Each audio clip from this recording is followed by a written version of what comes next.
Iminumungkahi sa Kongreso ni Department of the Interior and Local Government Secretary John Vic Remulla na higpitan ng mga batas ng bansa na namamahala sa pagmamay-ari ng mga baril.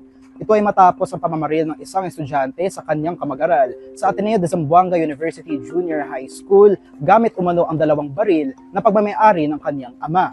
Ang penalty ng paggamit ng legal guns kung kinuha lang ng bata at ginamit kinuha ng bata ang baril sa magulang o sa guardian, ang penalty ay reckless imprudence lamang.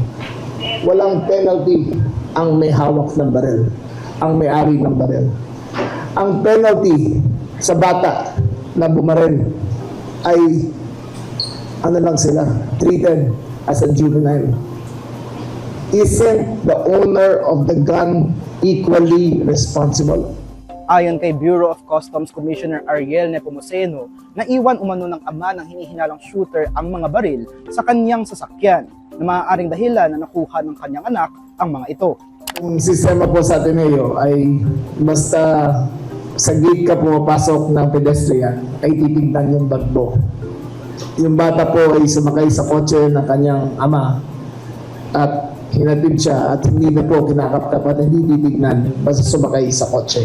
Dagdag ni Remulla na hindi patukoy ng mga otoridad ang posibleng motibo ng naturang shooter.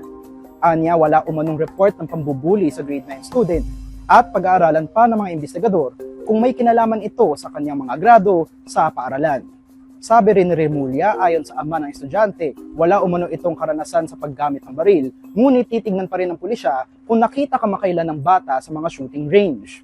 We still have to do forensic examination on the gadgets of the shooter.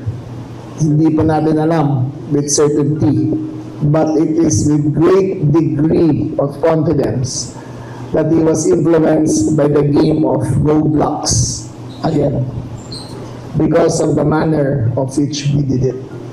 Roblox in itself is not a dangerous game. It is the chat group that is beside it. Doon nagkakaroon ng buluan. Doon nagkakaroon ng radicalization. But from the pattern, yung pattern na ginagamit niya na naka-live video feed tapos nilagay niya doon sa deadandie.com, parang na-radicalize talaga yung bata. The child, according to reports, was a very exceptional student, number 1 in his class. So, never had behavioral problems. So, we are going to go through all of his gadgets para ma-ascertain namin na talagang ginamit niya yung Roblox para dito.